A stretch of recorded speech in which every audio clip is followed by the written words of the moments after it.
Hi everyone, this is Julia speaking. I just want to deliver a message according to in connection with cleaning your own cupboard. I had the opportunity today to speak about things that happened to me in the past because I was invited to a Women's Day because it's still Women's Month. So I was thinking about talking about something else, and then God just revealed to me that I should speak about cleaning your own closet. And what the message behind this was because people have the tendency to tell your story. They have the tendency to tell your story, and when they tell your story, they break out your foundation. They break your walls. They break every window in that house, and then they rip off your roof. And when they done with you telling your story, you can't remember what your name is. You can't remember what your name is because people are vicious and people are ruthless. We are living in a world where things are shifting.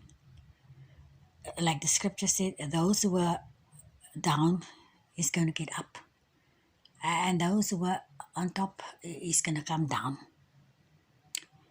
And as we know through these years and years that we come along with most people, they have the ability to search and dig up your history, and they specifically are looking for dirt. And if they can't find dirt, they will create dirt.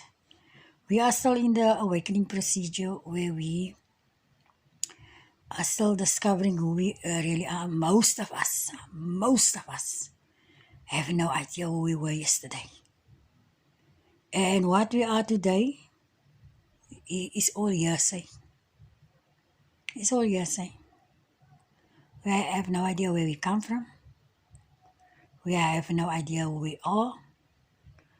And by the time we are going to discover who we really are, you might remember that maybe you were the one who invented banks. You were the one who invented or created uh, uh, um, designing, like in clothing designing, or designing material, or designing houses, or architecture. You were maybe the one who was designing roads. I mean, this is a high profile titles. Maybe you were a leader in something, not high school not school teacher, or but in positions that that is going to give you a very high title. And people, as we are learning through these years, people with titles are constantly in the spotlight, and they are constantly in shame, and constantly there's something that is dragged to their name. So the Most High God tell me, send this message out there on your YouTube channel, that the people should start telling their own stories. Even if you have to tell your story in your church, to your people in your church, or tell your story to your friends, tell your stories in big groups, large groups, so that most of the people can know who you are, and don't allow these wicked people to come in and find something that you feel it's private, that they're gonna dig up and add all the ugliness to it to drag you down the mud. Because these people, they first put you in a situation where you are so in a low position in your life, where you maybe don't have a job anymore, you don't have proper money, and then one day they discover you, maybe you have a nice talent, then they put you on a pedestal, they give you this high lifestyle, just to come back after a couple of years and put you in such a position where they gonna crush you. We see what happened to the stars. A person whose life was in my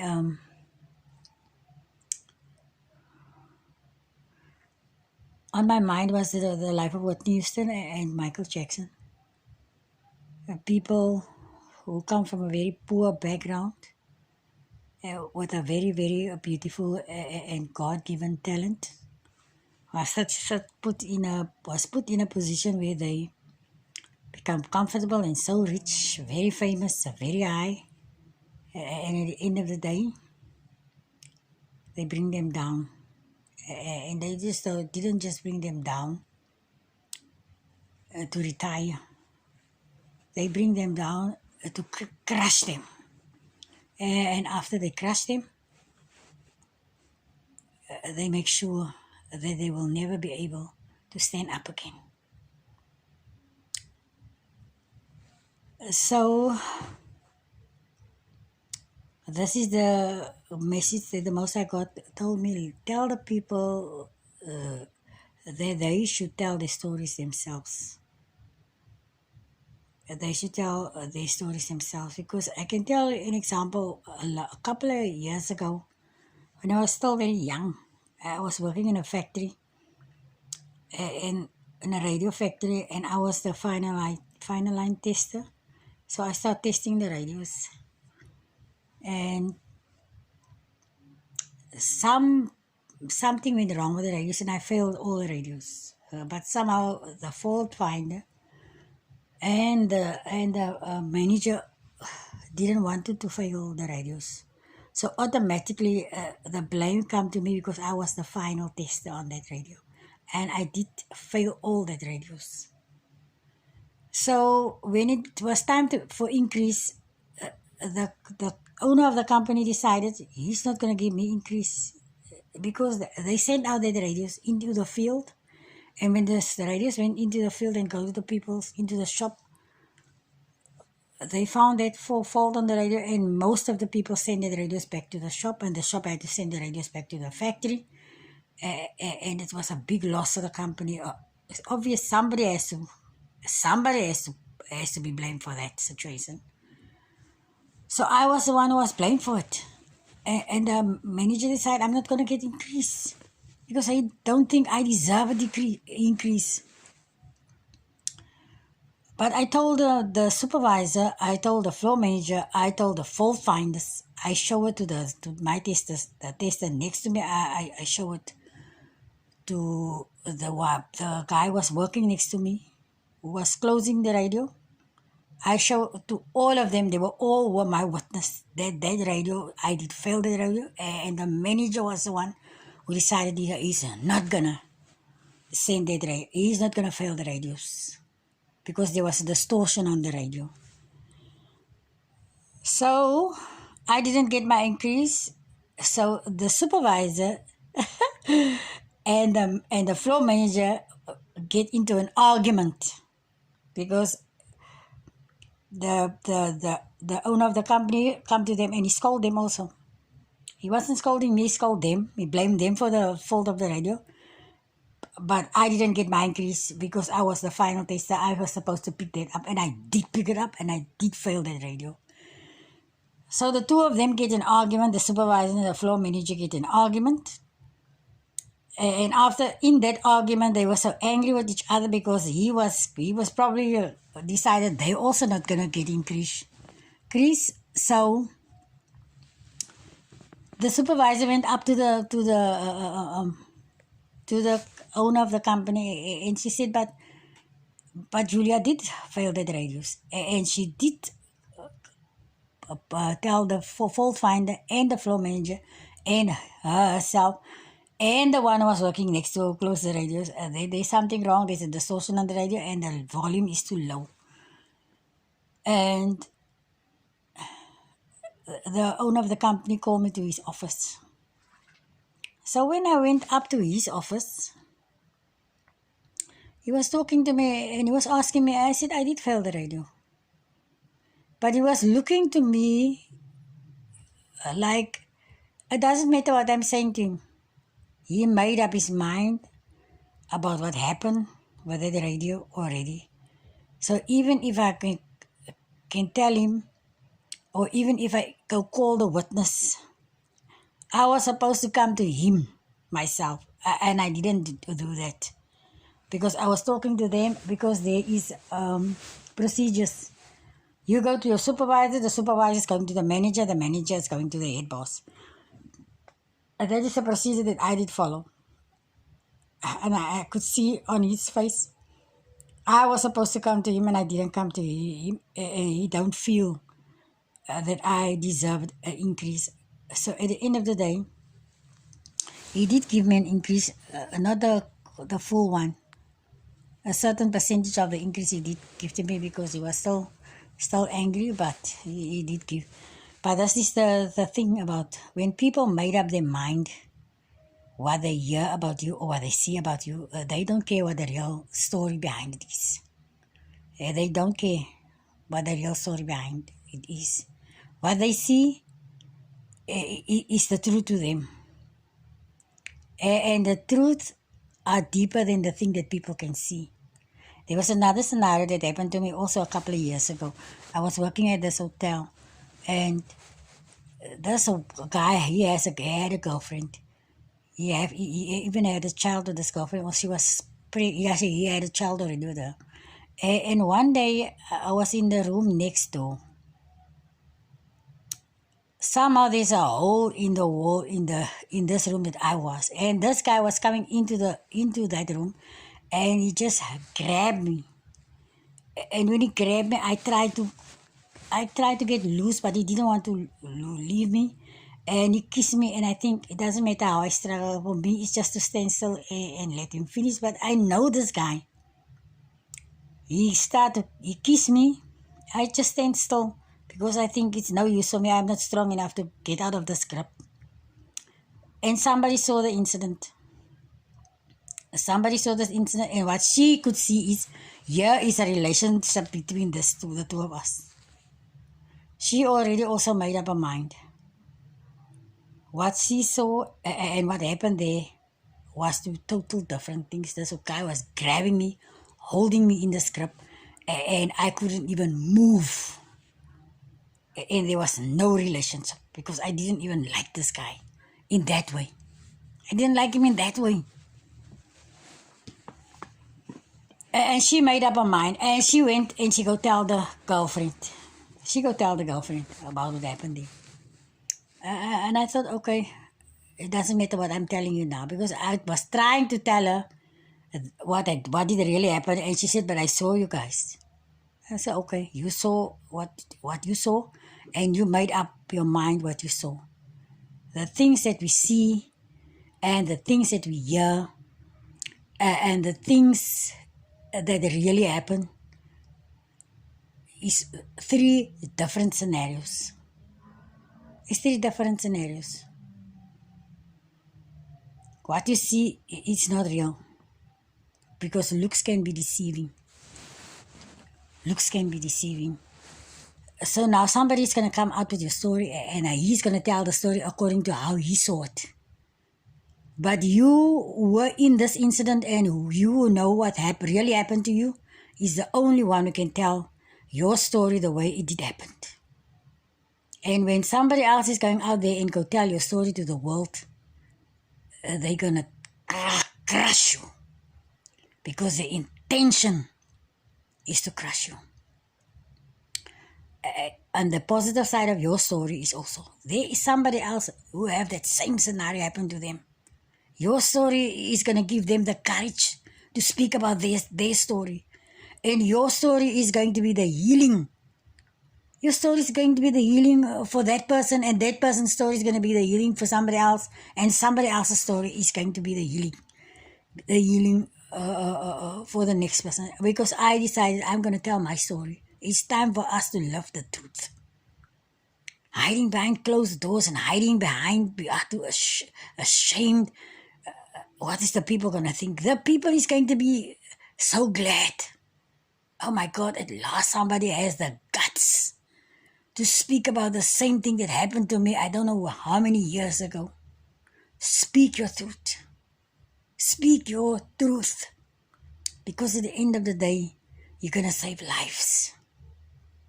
You are going to save lives.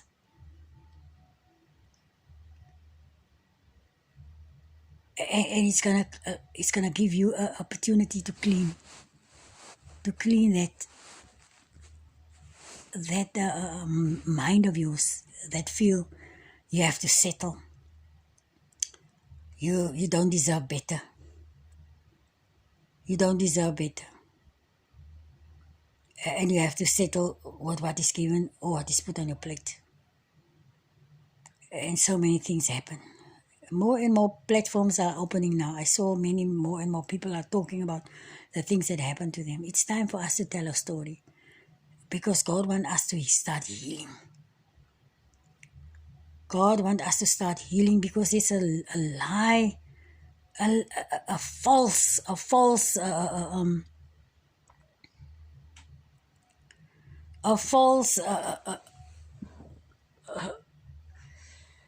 thing has been represented to us. When something happened to you and you were the innocent one. For example, if somebody come to you and he rape you as a child, what can a child do to a grown-up? But you as the child, or you as the person who went through the situation, you feel so ashamed. And most of the time you don't want to remember. This is the thing that children are doing. They don't want to remember the things that happened to them. And they just try to block it out of their brain. This is a new dimension that we are going into. We have to leave all the rubbish that happened to us in this old dimension. We should leave it here. Don't take it with. We don't want to take this with the new life, the life of pureness and the life of freedom. We have to free ourselves now from this imprisonment of a life that we had. Leave it here behind. You can't build your house on lies. You can't. You have to clear your mind, and you have to clear your thoughts, and you have to clear your system. It's the story of Hosea. This is the story of Hosea. When the devil was standing behind him, God was standing next to him. When the devil point the finger to him, God said, undress that dirty robe of him and put him a clean robe on. And take off that filthy headband and put a clean headband around his head. So clear his mind and give him clean clothes. God decided you don't have to go with this filth and this dirt and this ugliness to your new dimension. We're going into a new dimension. Clean your heart and clean your mind. What happened to you happened to a million others out there. And when they're going to hear your story, it's going to give them also the freedom to speak about it. I was cleaning my house here in the week.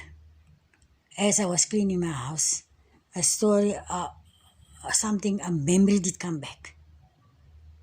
And as I was standing, I think I was around about 4 or 5 years old. I'm not 100% sure. Because I just remember all the people were standing outside, because it was a very, very beautiful and a sunny day. All the people were standing outside. I was also there people was talking. Everybody was talking, and the next moment there was nobody. I have no idea what happened to the people. And the next moment, I was under bed. I have no idea. How did the door close? When did the door close? And when and how did I get under the bed? I have no idea. And the next moment he was on top of me and he raped me. And it didn't stop there. This rape didn't stop there. It continued with my two uncles. It was me and my cousin, and the two uncles did made turns to rape us. Until one day my grandmother come in and saw this, because our house was very small. And then the same night, my grandfather made a plan, because they were sleeping in the kitchen and we were sleeping in the bedroom. And when my grandmother went into the kitchen to go start with the breakfast and stuff, they were running from the kitchen to the room to come sleep here. So then that same night, the same day that my grandmother found out what they doing here, that same day my grandfather get an old car for them to sleep in. So they had to sleep in the car outside the house. I didn't want to remember that stuff. I black it out. I block it out. I block it out. I put it behind me because I don't want to remember. But it didn't work well out for my cousin, because my cousin was also raped by her stepfather, and it was too much. It was too much. For me, I decided I'm not going to remember it. I'm going to still see them as my uncles. And I also saw what happened to them.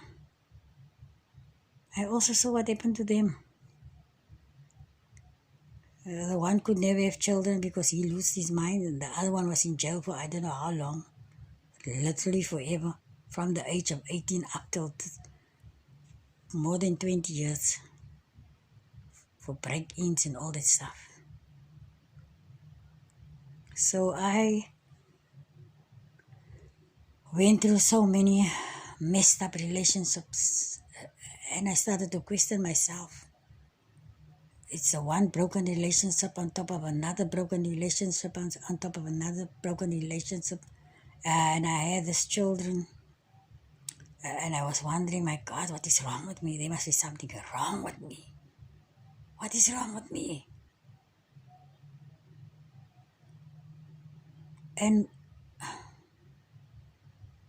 the last person that I met was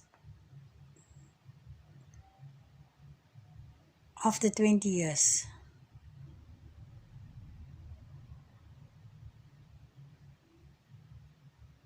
And that was it.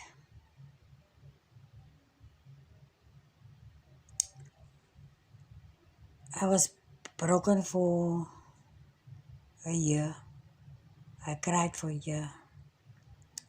And then I started to fix myself. I was listening to the motivational speeches. I was listening to videos, how to get through this, because I need to heal. I needed to heal. And as I was healing, in my healing procedure, I discovered the last blow was because of all the accumulative pain upon pain upon pain that I had during this time, and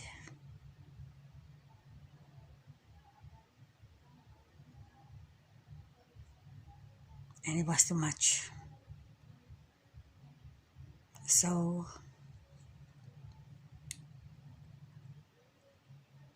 I did heal miraculously. I don't know how did I get in one piece again, but I did heal. And now I can face the world. I can face the world. And I did realize that I am coming first. My life is more important than anybody else's. I'm the number one on my list, even before God, because God said you must love God as you love yourself. as you love yourself. Because if you can't love yourself, you won't be able to love anybody else. But you have to go through that healing procedure, and you have to tell your story to clean yourself up, to come to a stage that people can talk about you, they can say about you anything that they want to say. They can tarnish you, they can drag you through the mud. It doesn't matter. You are the only person, you and God, who knows who you are. And that's how I feel. Drag me through the mud, it doesn't matter. You can in any rate, you can drag a person through the mud. It will remain a person. You can put a pig in a suit, it will remain a pig.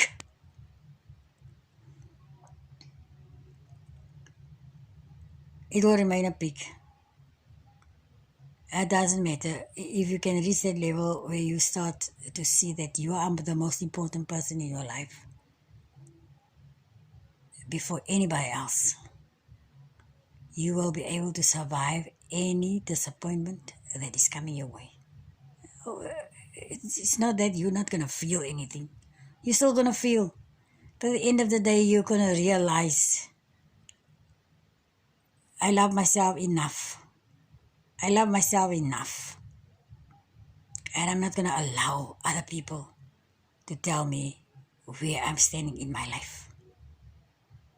Because you can have a person, a wife, a woman in your life, or a man in your life. That woman can go and that man can go and go get somebody else and love somebody else even more than they love you. And then you put that people first in your life. Your children, they grow up. You need to give children the love and the respect that they deserve. But one day they're going to grow up and they're going to walk away and they're going to tell themselves, you had your life. It's now their turn to live. And then you're going to think you did give up this for them and you did give up that for them. And they're so unappreciative and they never say thank you. So this is what happened.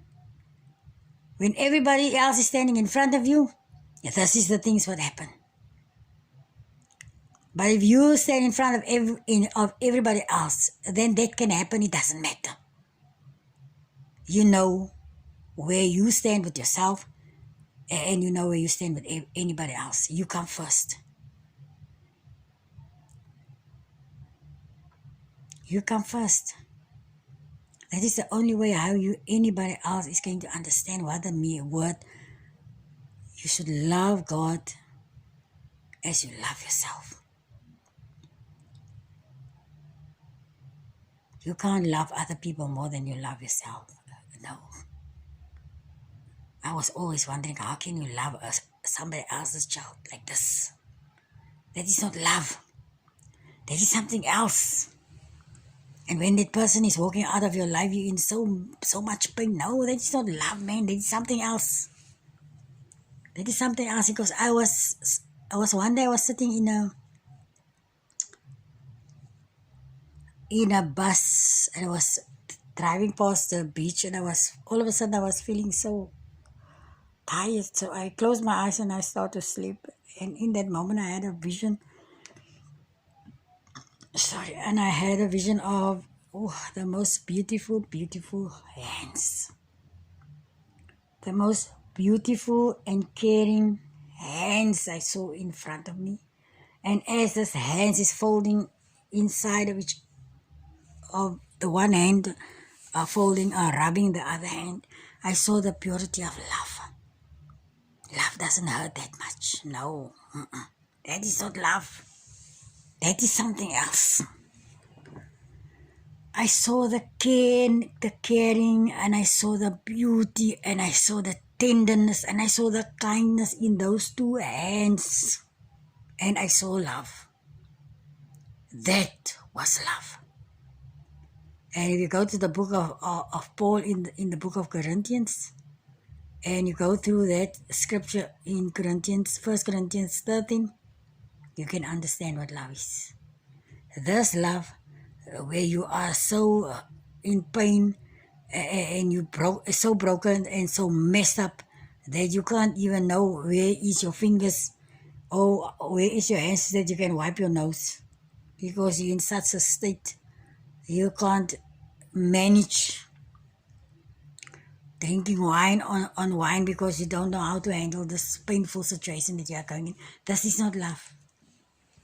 I experienced the same thing and I thought by myself, no, this can't be love. Love doesn't hurt.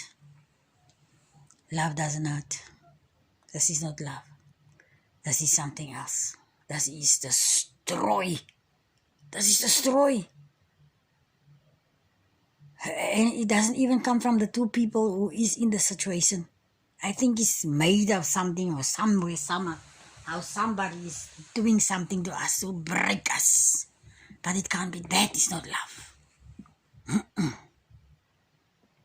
Hurting you so much that you can't even know when to wipe your nose or how to get hold of your...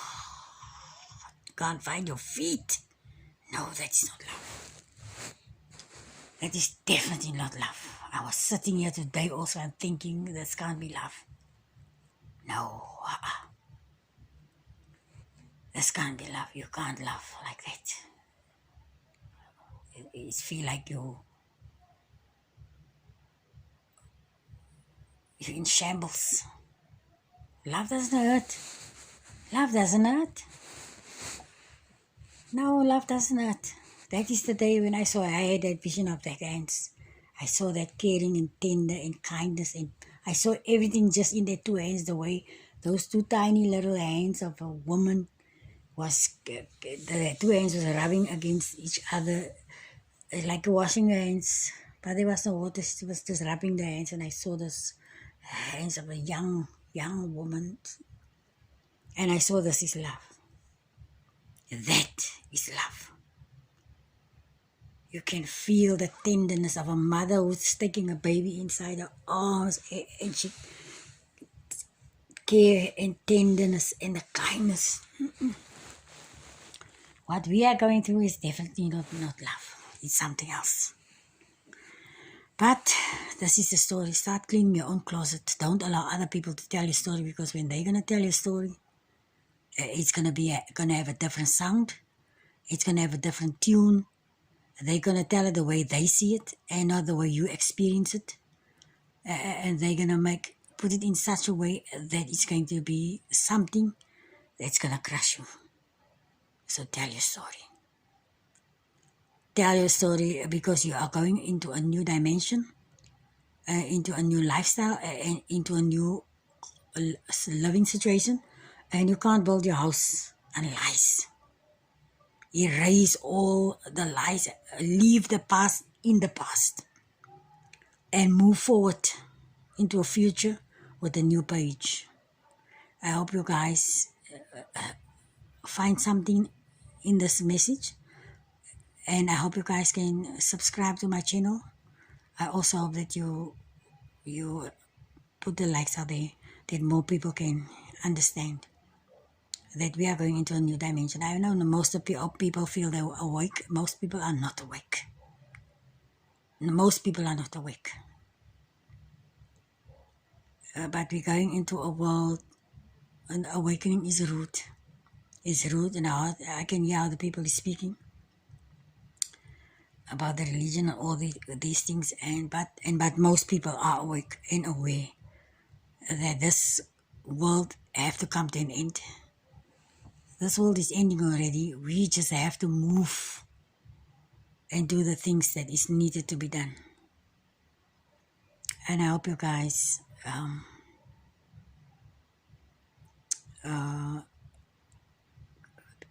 tell your story. Make use of the opportunities that you have to go and tell your story. Have a beautiful week. Thank you.